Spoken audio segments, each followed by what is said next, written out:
Praise the lord. దేవునికి స్తోత్రం. ప్రభు నామానికి మహిమ కలుగును గాక. ప్రభు సన్నిధిలో ఆసక్తితో సమకూడిన మీ అందరికీ యేసయ్య నామములో శుభవందనాలు తెలియజేస్తున్నాను. మనము ఫిలిప్పీ పత్రికను సంపూర్తి చేసుకొని కొలసీ పత్రికలోకి మనం ప్రవేశించి ఉన్నాం. మరి కొలసీలకు రాసిన ఈ పత్రిక కూడా ఎఫెసీ పత్రిక, అలాగే ఫిలిప్పీ పత్రిక ఎక్కడి నుండి రాశాడో అక్కడి నుండే కొలసీ పత్రికను కూడా రాశారు. ఈ చెర పత్రికలు అంటారు. రోమా చెరలో గృహ నిర్బంధం చేయబడి పౌలు ఉన్నప్పుడు చెరసాల నుండి రాసిన పత్రికల్లో ఇదొక మరి పత్రికగా మనం చూస్తున్నాం. ఈ కొలసీ పత్రికల్లో మనము ప్రాముఖ్యంగా అంటే క్రీస్తులో డీపర్ లైఫ్ ఇన్ క్రైస్ట్, క్రీస్తులో మనము క్రీస్తుతో లోతైన అనుబంధాన్ని మనం ఎలా కలిగి ఉండాలి, దేవునిలో ఉన్నతమైన జీవితాన్ని మనం ఎలా కలిగి ఉండాలి, క్రీస్తుని కలిగిన మనము అంతరంగంలో ఎలాంటి జీవితం జీవించాలి, మనము బాహ్యంగా ఎలాంటి సాక్ష్యం కలిగి జీవించాలి అనే 4 ప్రాముఖ్య విషయాల గురించి ఈ కొలసీ పత్రికలో చెప్తాను. డీపర్ లైఫ్ ఇన్ క్రైస్ట్ అంటే సిద్ధాంతపరంగా దైవత్వమును గురించిన సంపూర్ణతను ఈ యొక్క కొలసీ పత్రికలో మనం ఎక్కువగా ధ్యానిస్తూ ఉన్నాము. కాబట్టి సరైన సిద్ధాంతం అంటే క్రైస్తవ సిద్ధాంతం ఏంటి, క్రైస్తవ పద్ధతి ఏంటి, దైవత్వం ఏంటి అనేది మనం నేర్చుకుంటాము.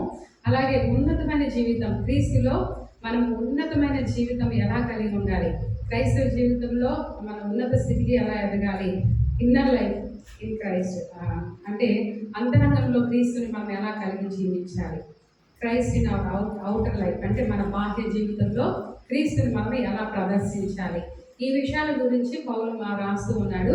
ఈ పత్రికను మనము ఈ 8 వచనాలు ధ్యానించే ముందు ఈ పత్రిక ఏ సందర్భంలో రాశారు, పౌలు ఎవరికి రాశారో మనం ఆలోచన చేస్తే, ఈ కొలసీ పత్రిక వాస్తవానికి ఈ కొలసీ సంఘము పౌలు ద్వారా స్థాపించబడలేదు. కొలసీ ప్రాంతానికి పౌలు వెళ్ళలేదు. కానీ మనము 2వ మిషనరీ యాత్రలో చిన్న ఆసియాలో పౌలు పరిచర్య చేసిన స్థితిని మనము 2వ దండయాత్ర, పౌలు చేసిన 2వ దండయాత్రను మనం అపోస్తుల కార్యంలో ధ్యానించినప్పుడు మనం నేర్చుకున్నాం కదా. అయితే ఆ 2వ 16వ అధ్యాయం నుండి మనం చూస్తాం. ఆ 2వ దండయాత్రలో రక్షించబడిన దేవుని పౌలుగా అనుచరులుగా ఉండి పౌలు యొక్క సువార్త సహకారంలో టీంలో ఉన్న ఎపెఫ్రా అని ఒక వ్యక్తి ఉన్నాడు. ఇతడు పౌలు ద్వారా రక్షించబడి పౌలు చేస్తున్న సువార్త పనిలో గొప్ప సహకారిగా ఉండడం మనం చూస్తాం. తిమోతి అలాగో ఎపెఫ్రా కూడా అలాగే పౌలుని అనుసరించి పనిలో. అయితే ఎపెఫ్రా ఈ కొలసీ ప్రాంతంలో పరిచర్యను ప్రారంభించి అక్కడ అనేకులు క్రీస్తులు నడిపించి అక్కడ సంఘ స్థాపకుడుగా ఉన్నాడు. కొలసీ సంఘ స్థాపకులు ఎవరు చెప్పండి? ఎపెఫ్రా. అర్థమైందా? అయితే ఎపెఫ్రా మనము ఆలోచన చేస్తే అంటే అక్కడ ఆ విధంగా పరిచయం, ఇది ఎఫెసీ పట్టణానికి దాదాపు 150 కిలోమీటర్ల దూరంలో ఉంటుందట. ఈ కొలసీ పట్టణం అనేది ఎఫెసీ పట్టణానికి 150 కిలోమీటర్ల దూరంలో ఉంటుంది. అయితే ఈ ప్రాంతంలో మనము ఆ దినాల్లో సువార్త పరిచర్య విరివిగా జరుగుతున్నప్పుడు, దేవుని పని జరుగుతున్నప్పుడు సాతాను కూడా తన యొక్క పని అప్పటి నుండే ప్రారంభించింది. ఏ విధంగా అంటే తప్పుడు బోధనలు తీసుకొస్తూ, లేకపోతే వారు విశ్వసించిన దానికి మరొకటి చేరుస్తూ, అంటే మీరు దేవుని విశ్వసించి ప్రభుని అంగీకరిస్తేనే సరిపోదు, ఈ మతాలను ఈ సాంప్రదాయాన్ని పాటించాలి, ఈ పద్ధతులు పాటించాలి అంటే రకరకాల బోధనలు ఉంటాయి. నాస్టిసిజం అని, లేకపోతే యూదా మత సాంప్రదాయాలు, ఇవన్నీ కూడా అంటే ఇవి చేస్తున్నా కూడా మీరు వీటిని చేయడం బట్టి ఇంకా ఆత్మీయులు అవుతారు అనే తప్పుడు బోధనలు తీసుకొచ్చి క్రీస్తు దైవత్వాన్ని తక్కువ చేసే విధంగా కొన్ని తప్పుడు బోధలు కొలసీ సంఘంలో రేకెత్తించారు. అర్థమవుతుందండి?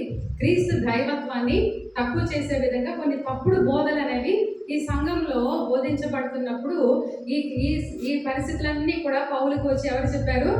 ఎపెఫ్రా చెప్పాడు. చెప్పినప్పుడు వాళ్ళందరినీ ఉద్దేశిస్తూ వారి యొక్క విశ్వాసం గురించి, వారి ప్రార్థనా జీవితాన్ని గురించి, వారి మంచి మాటలు చెప్పాడు. అక్కడ ఉన్న పరిస్థితులు, వారు ఎదుర్కొంటున్న పోరాటాన్ని గురించి కూడా చెప్పినప్పుడు అపోజిట్ పౌలు వారిని బలపరుస్తూ క్రీస్తు దైవత్వాన్ని తక్కువ చేయకుండా ఎలా బ్రతకాలి, దేవుడు ఎంత ఔన్నత్యం కలిగిన వాడు, ఎంత అధికారం కలిగిన వాడు, అందరికంటే శ్రేష్ఠుడు, అన్నిటికంటే శ్రేష్ఠుడు, ఆయన తప్ప మరొకటి మనకు అవసరం లేదు అనే విషయాలను బోధించుకుంటూ వచ్చాడు. నేను చెప్పే మాటలు అర్థమవుతుందని, క్రీస్తు తప్ప వేరే ఆచారాలు ఏది మనకు అన్నిటికంటే ఆయన సార్వభౌమాధికారి, అన్నిటికంటే శ్రేష్ఠుడు, అందరికంటే ఉన్నతమైన వాడనే విషయాలు తెలియపరచడానికి ఈ పత్రిక రాశాడు. క్రీస్తు మానవ శరీరం ధరించిన దేవుని కుమారుడు అనేది మొట్టమొదటిగా ఈ పత్రికలో మనకు తెలియపరుస్తుంది. క్రీస్తు మానవ శరీరం ధరించిన దేవుని కుమారుడు అనే విషయాన్ని స్పష్టంగా ఈ సంఘానికి తెలియపరుస్తూ, రెండవదిగా అందరికన్నా శ్రేష్ఠుడు, అందరికీ అధికారే ఉన్నాడు అని ఈ పత్రిక ద్వారా పౌలు తెలియజేస్తున్నాడు. అందరికంటే క్రీస్తు శ్రేష్ఠుడు, అందరికన్నా ఆయన అంటే దేవదూతల కంటే ఈ లోకంలో ఉన్న ఏ పద్ధతుల ఆచారాల కంటే అందరికన్నా ఆయన అధికుడు అనే విషయాన్ని తెలియపరుస్తాడు.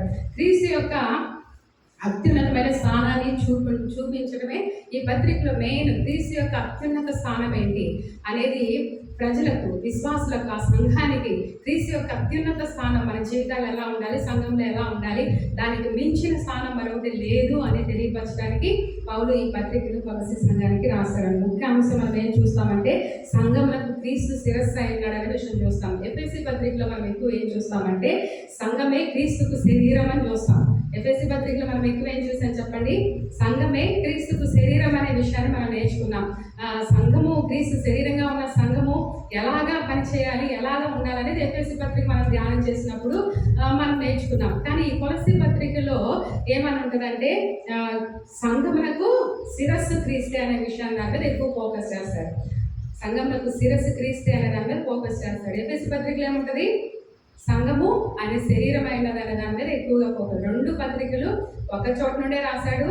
రెండింటికి చాలా అవినాభావ సంబంధం ఉండడం మనము చూస్తామన్నమాట.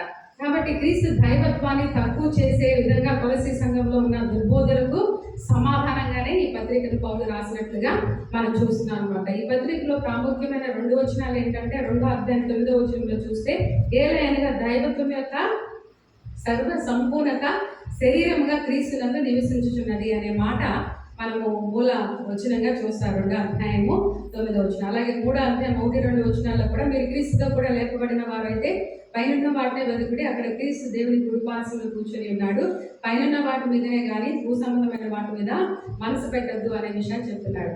ఈ పత్రికను 2 భాగాలు చేయొచ్చు. మొదటి 2వ అధ్యాయంలో క్రీస్తు శిరస్సు అనే క్రీస్తు మనకు ఏమై ఉన్నాడు, ఆయన ఏమై ఉన్నాడు అనేది తెలియపరుస్తుంది. తర్వాత 2వ అధ్యాయంలో మనము దేవుని బిడ్డలంగా ఎలా మనము జీవించాలి అనేది మనకి తెలియపరుస్తారు. మొదటి 2వ అధ్యాయంలో మనం ఏం చూస్తాం చెప్పండి? క్రీస్తు ఏమై ఉన్నాడు, మన జీవితంలో క్రీస్తు ఏమై ఉన్నాడు, యేసు ఏమై ఉన్నాడు అనేది మనకి తెలియపరుస్తారు. తర్వాత 2 చాప్టర్స్లో మనం ఏం చూస్తామంటే మనము ఎలా జీవించాలి, క్రీస్తు శిరస్సుగా కలిగిన మనము బాహ్యంగా ఎలాంటి జీవితాన్ని జీవించాలి అనేది పౌలు మనకు తెలియపరుస్తారు అనమాట.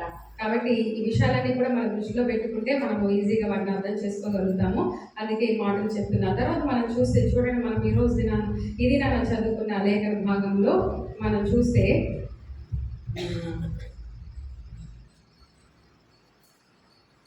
మనము ఈరోజు 1 నుండి 8 వచనాలు చదువుకున్నాము. ఈ 8 వచనాల్లో ఆ సంఘాన్ని అభినందిస్తూ రాసిన మాటలు మనం చూస్తున్నాము. ఈ కొలస్సీ సంఘంలో మనం చూస్తే మతాన్ని ఒక్కటి ప్రతి మతంలోని మంచిని తీసుకొని దాన్ని క్రైస్తవ్యానికి కలపాలని అక్కడ చాలా మంది చెప్పేవాళ్ళంట. అక్కడ బోధ ఏంటంటే ప్రతి మతంలో మంచిని తీసుకోవాలి, యూదా మతంలో మంచిని తీసుకోవాలి, గ్నాస్టిసిజం జ్ఞానానికి సంబంధించిన జ్ఞానం ప్రాముఖ్యమని బోధించే ఒక గ్నాస్టిసిజం అనే ఒక బోధ ఉంటుంది, దానిలో ఉన్న మంచిని తీసుకోవాలి, మీరు క్రైస్తవులుగా ఉన్నా కూడా వీటిని ఆచరిస్తేనే మీరు ఇంకా ఆత్మీయ స్థితిలో ఎదుగుతారు అనే రకరకాల బోధల ద్వారా తప్పుదో పట్టించారు అనమాట. అన్య మతాల ఆచారాలను కలుపుకోవాలి అనే విషయాన్ని వాళ్ళు బోధిస్తూ ఉండేవారు అనమాట. కాబట్టి క్రీస్తు మనము మీకు చెప్పినట్లుగా క్రీస్తు మన కొరకు ఏం చేశాడనేది 1-2 అధ్యాయంలో మనం చూస్తున్నాము. క్రైస్తవ విశ్వాసులు దేవుడు ఎలా జీవించాలి, ఏమి చేయాలనేది మిగతా 2 అధ్యాయాల్లో మనం చూస్తున్నాం అనమాట.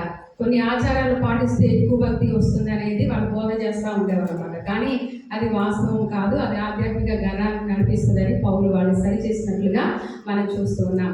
అయితే ఇక్కడ మనం చదువుకున్న లేఖన భాగంలో 1వ వచనంలో కొలస్సీలో ఉన్న పరిశుద్ధులకు అనగా క్రీస్తునందు విశ్వాసులైన సహోదరులకు దేవుని చిత్తం వల్ల క్రీస్తు యేసు అపోస్తలులైన పౌలును సహోదరుడైన తిమోతియును శుభమని చెప్పి వ్రాయనది. ఇక్కడ మనము చూడండి, కొలస్సీలో ఉన్న పరిశుద్ధులకు అనగా క్రీస్తునందు విశ్వాసులైన సహోదరులకు దేవుని చిత్తం వల్ల క్రీస్తు యేసు అపోస్తలుడైన పౌలును సహోదరుడైన తిమోతియు శుభమని చెప్పి వ్రాయనది. దేవునికి స్తోత్రం, హల్లెలూయా. ఇక్కడ మనము అంటే గమనించాల్సిన విషయం ఏంటంటే పౌలు తనతో ఎవరు ఉన్నా కూడా వారిని కలుపుకొని వారిని గుర్తిస్తూ అంటే సార్వత్రిక సంఘానికి అంటే తనే ప్రాధాన్యం అని కూడా అనుకోలేదన్నమాట. తనతో ఉన్న తిమోతిని కూడా, తిమోతి ఎవరు? ఆధ్యాత్మిక కుమారుడు, తన పరిచయం ద్వారా రక్షించబడిన వ్యక్తి. కాబట్టి ఏం చెప్తున్నాడు? తనతో ఉన్న తిమోతిని కూడా కలుపుకొని మాట్లాడుతున్నాడు అనమాట. అపోస్తలుడైన పౌలును సహోదరుడైన తిమోతియు శుభమని చెప్పి వ్రాయినది. తర్వాత ఏం చెప్తున్నాడు? మన తండ్రి అయిన దేవుడి నుండి కృపయు సమాధానము మీకు కలుగును గాక. ఎప్పుడు ఏ ఉత్తరం రాసినా ఏం కలగాలని చెప్తాడు? దేవుని కృప, సమాధానం. ఈ రెండు కూడా మన జీవితాలకు ఎంతో ఆశీర్వాదం. దేవుని కృపే మన జీవనానికి ఆనందం. అలాగే ఆయన ఇచ్చే సమాధానం మన హృదయాల్లో ఎప్పుడు ఏలుబడి చేస్తూ ఉంటే అంతకు మించిన ఆస్తి ఏది లేదు. దేవునికి స్తోత్రం చెప్తామా? హల్లెలూయా. అందుకే ఎప్పుడు చెప్పినా కూడా ఏం చెప్తాడంటే, మన తండ్రి అయిన దేవుడి నుండి మీకు కృప కావాలి, సమాధానం మీకు కావాలి అని.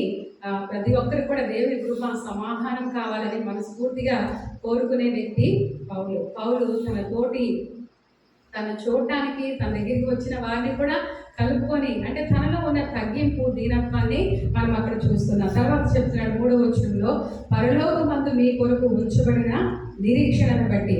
అంటే ఆ విశ్వాసుల్లో ఎప్పుడు ఏ పత్రిక రాసినా ఆ విశ్వాసంలో ఉన్న మంచిని గుర్తిరిగి దాన్ని అభినందించేవాడు. మొట్టమొదటిగా ఏం చెప్తున్నాడంటే చూడండి, పరలోకమందు మీ కొరకు ఉంచబడిన నిరీక్షణ బట్టి, అంటే దేవుని సన్నిధిలో దేవునిలో మీకున్న నిరీక్షణ బట్టి మీరు ఏం చేస్తున్నారు? వాళ్ళు ఏం చేస్తున్నారంట? క్రీస్తు యేసునందు మీరు కలిగి ఉన్న విశ్వాసమును గూర్చియు పరిశుద్ధులందరి మీద మీకున్న ప్రేమను గూర్చియు నేను విని ఎల్లప్పుడూ మీ నిమిత్తము ప్రార్థన చేయొచ్చు మన ప్రభువగు యేసుక్రీస్తు యొక్క తండ్రి అయిన దేవునికి కృతజ్ఞతాస్తుతులు చెల్లిస్తున్నాను. దేవునికి స్తోత్రం. హల్లెలూయా. ఈ సంఘాన్ని చూడకపోయినా ఈ సంఘ క్షేమాన్ని తెలుసుకుంటూ ఏం చేస్తాడంట? ప్రార్థన చేస్తాడు. ఏమని ప్రార్థన చేస్తున్నాడు? వారిని బట్టి ఏం చెల్లిస్తున్నాడు? కృతజ్ఞతాస్తుతులు చెల్లిస్తున్నాడు. దేవునికి స్తోత్రం. హల్లెలూయా.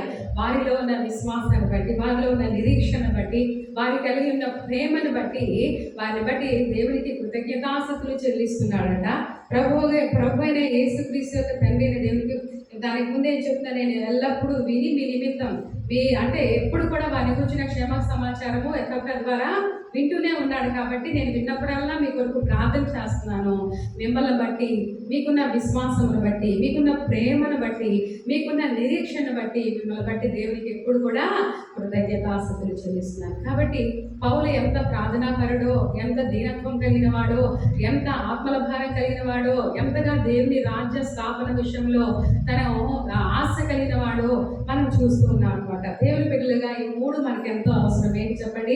నిరీక్షణ, దైవ ప్రేమ, విశ్వాసం. ఈ 3 కూడా మన జీవితాల్లో ఖచ్చితంగా ఎప్పుడు ఉండవలసిన ఉన్నాయి. కాబట్టి మళ్ళీ ఏం చెప్తుంది? ప్రార్థన చేయటము, కృతజ్ఞతాస్తుతులు చెల్లించడం. ఈ 4 విషయాలు మనం చూస్తున్నాము. మనము నిరీక్షణ కలిగి ఉండాలి. నిరీక్షణ ఉన్నప్పుడే, అంటే ముందు దైవ ప్రేమ, విశ్వాసం ఉన్నప్పుడే మనకి నిరీక్షణ ఉంటుంది. మనము ఫస్ట్ దేవుని ప్రేమతో నింపబడాలి. ఆ తర్వాత విశ్వాసం మనకు ఉండాలి. అప్పుడే మనకి ఏం కలుగుతుంది చెప్పండి? నిరీక్షణ అనేది కలుగుతుంది. తర్వాత ఇవన్నీ ఉన్నప్పుడే మంచి ప్రార్థన జీవితం కలిగి ఉంటాము, కృతజ్ఞతా స్వభావం కలిగి ఉంటాము. ఇవన్నీ కూడా దేవుని బిడ్డలకు ఉండవలసిన, ఒక దైవికమైన బిడ్డలకు ఉండవలసిన మంచి లక్షణాలుగా మనం చూస్తున్నాం. మీ వద్దకు వచ్చిన సువార్త సత్యమును గూర్చిన బోధ వలన ఆ నిరీక్షణ గూర్చి మీరు ఇంతకు ముందు వింటిరి. ఈ సువార్త సర్వలోకంలో ఫలించుచు వ్యాపించుచున్నట్టుగా మీరు దేవుని కృపను గూర్చి విని సత్యముగా గ్రహించిన మాట నుండి మీలో సైతము ఫలించుచు వ్యాపించుచున్నది. దేవునికి స్తోత్రం. హల్లెలూయా. సువార్త ప్రారంభించబడి అది వ్యాపిస్తూ ఎక్కడి వరకు వచ్చింది? మీ దాకా కూడా వచ్చింది. మీరు కూడా విని ఏమయ్యారంట? విని వాళ్ళు విడిచిపెట్టలా. ఏమయ్యారు? విని స్వీకరించి వాళ్ళు వ్యాపించారంట, ఫలించారంట. దేవునికి స్తోత్రం. హల్లెలూయా. కాబట్టి ఏం చెప్తాడు? 7వ వచనంలో, ఎఫెఫ్రా అను మా ప్రియుడైన తోటి దాసుని వల్ల మీరు ఈ సంగతులు నేర్చుకొండిరి. అతడు మా విషయంలో నమ్మకమైన క్రీస్తు పరిచారకుడు. అతడు ఆత్మయందలి మీ ప్రేమను మాకు తెలిపిన వాడు. దేవునికి స్తోత్రం. హల్లెలూయా. చూడండి, అతడు మా విషయంలో అనేది కింద మనం చూస్తే మీ విషయంలో అని రాయబడి ఉంటుంది. అంటే ఆ సంఘానికి ఎలాంటి వ్యక్తి అంటే తను నమ్మకమైన పరిచారకుడు. అలాగే మాకు కూడా ఒక నమ్మకమైన తోటి సహోదరుడు. కాబట్టి అతని వల్ల మేము ఈ విషయాలని తెలుసుకుంటూ ఉన్నాము. మీరు సత్యాన్ని విని దాన్ని అంగీకరించి దాన్ని గ్రహించి ఫలించుచు వ్యాపిస్తున్న సంఘంలో వీరు కూడా ఒకరు. అంటే వాళ్ళు సత్యాన్ని స్వీకరించే మనసు కలిగిన సంఘము. దాన్ని స్వీకరించడమే కాకుండా వాళ్ళు ఏం చేశారు చెప్పండి, అంగీకరించి ఫలించారు. మన జీవితాల్లో మనము నమ్మిన సత్యాన్ని స్వీకరించి నమ్మాలి. మనం చూసాము అపోస్తుల కార్యంలో కూడా బెరయా సంఘం ఏం చేసిందంట, బెరయా సంఘము పౌలు ద్వారా సత్య సువార్తను విన్న తర్వాత వారు లేఖనాలను పరిశీలించి సత్యాన్ని తెలుసుకుంటూ వాళ్ళు ఎంతో ఆసక్తి చూపించి వారు ఎదిగినట్లుగా మనం చూస్తున్నాం. కాబట్టి మన జీవితంలో ఈ పౌలు ఈ యొక్క సంఘముల గురించి ఎంతో అభినందిస్తూ వారిని అప్రిషియేట్ చేస్తూ ఉన్నారు.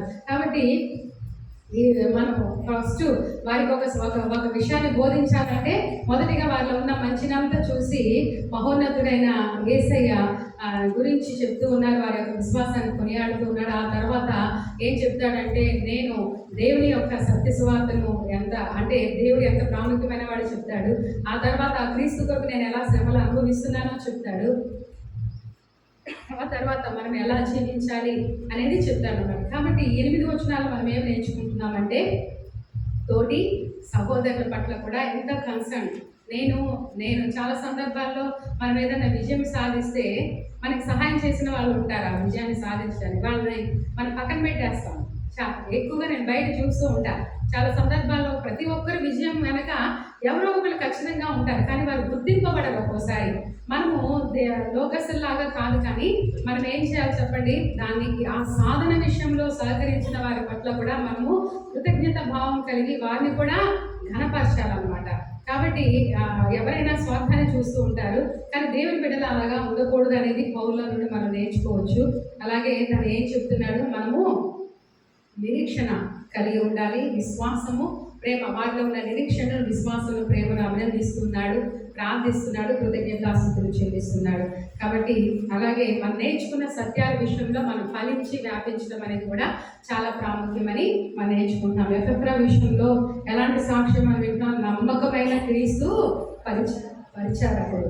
కాబట్టి మనము దేవునికి నమ్మకమైన క్రీస్తు పరిచారకులుగా ఎక్కడ ఉన్నా కూడా దేవునికి సాక్షులుగాను, మన ద్వారా ఇతరులు ప్రభావితం చేయబడే విధంగా, మనల్ని చూసినప్పుడు ప్రజలు దేవుని తెలుసుకోవాలనేటట్లుగా మన జీవితాలను రూపాంతరపరచుకోవాలి. అది పరిశుద్ధాత్మ ద్వారా మాత్రమే సాధ్యమవుతుంది. ఆయన మనలో నిండి ఉన్నప్పుడు మన ద్వారా మనం అనేకులకు ఆశీర్వాదకరంగా ఉంటాం. కాబట్టి మనం దేవుడిలో సత్యాన్ని గ్రహించే వారంగాను, ఇంకా అతను ప్రార్థన చేసేటప్పుడు ఏం చేశాడని మనం నెక్స్ట్ వీక్లో చూద్దాం. కాబట్టి తను క్రీస్తులో మనము కలిగి ఉండవలసిన లక్షణాలు ఈ పత్రికలో మనం ఎన్నో తర్వాత ముందు నేర్చుకుంటాం. ఈ దినాలు మనం నేర్చుకున్న పాఠాలను బట్టి ప్రభుని స్తుతిస్తూ ఆ విధంగా మనం కూడా జీవించడానికి పరిశుద్ధాత్మ దేవుడు మనకు సహాయం చేయాలని కోరుకుంటూ ప్రార్థన చేస్తున్నాం. అందరూ లేచి నిలబడదాం. ప్రభుని ఆరాధించే సమయం ఇది.